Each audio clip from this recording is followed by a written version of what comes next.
All right, and in your breaking news, another group of South African men who were trapped in Russia is set to arrive back home today. The 11 men left the Russian capital, Moscow, on Monday.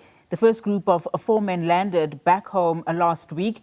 They were part of a group of about 19 men who were allegedly lured to Russia under false pretenses, 17 of whom are from KwaZulu-Natal. SABC News senior reporter Ayanda Mhlongo is live for us at King Shaka International Airport in Durban. Ayanda, very good afternoon to you. So it's been exactly a week since the first group of men landed at OR Tambo International Airport. Just give us a sense then in terms of the latest homecoming. What are the numbers of the men that have returned home now? And of course, the mood there on the ground?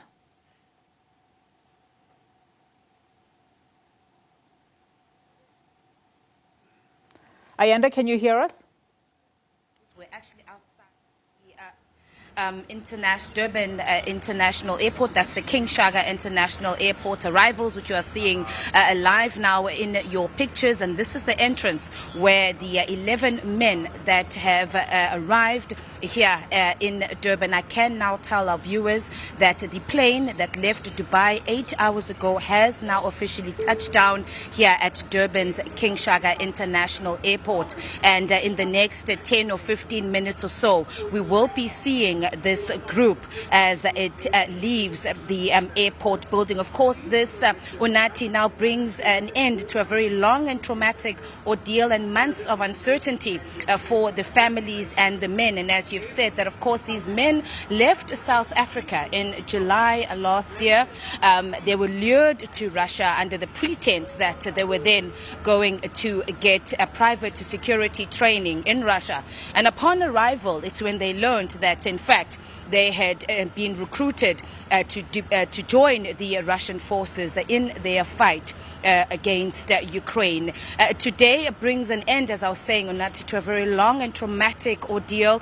You know, as the SABC, we have been tracking this story since last year, engaging with the families, speaking to the authorities, and I have had a chance to speak to the families of these men that are arriving here today, many of whom are not here at the airport, and we'll get to that shortly, Unati, but they are extremely relieved.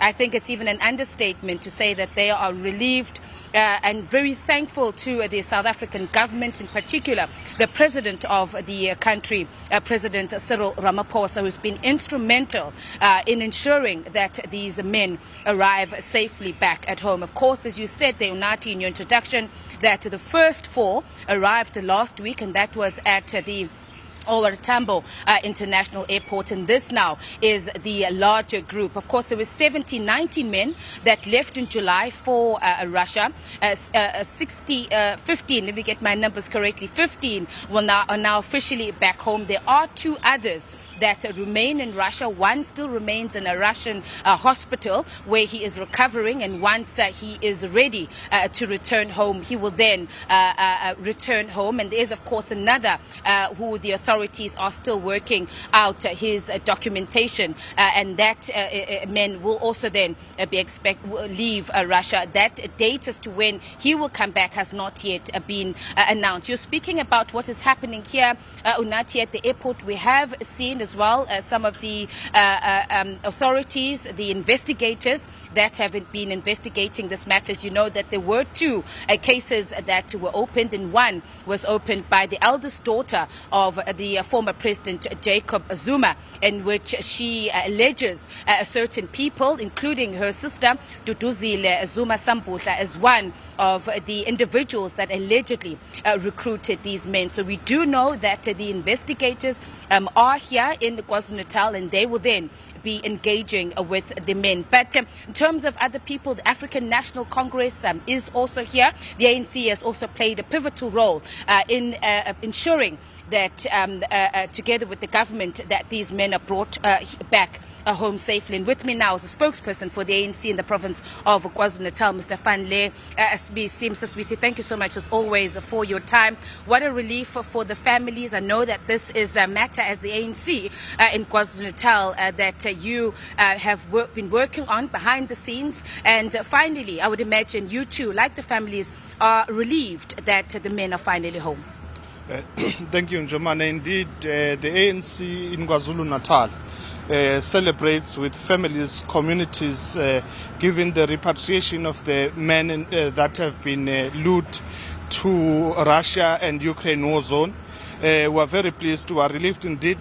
We are pleased to the President of the Republic of South Africa, President Ramaphosa, for his decisive action without making noise, but being a man of action and being able to diplomatically engage the President of Russia in dealing with this matter. We are truly grateful on behalf of the people of KwaZulu-Natal, families and communities that were affected by this unethical behavior of those that are responsible for this irresponsible action.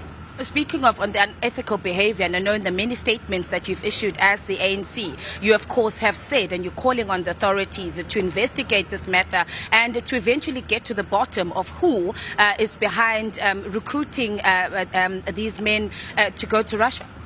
Indeed, it is unfortunate that people are able to thrive on the problems that we are faced with as a country, because this is an issue of unemployment.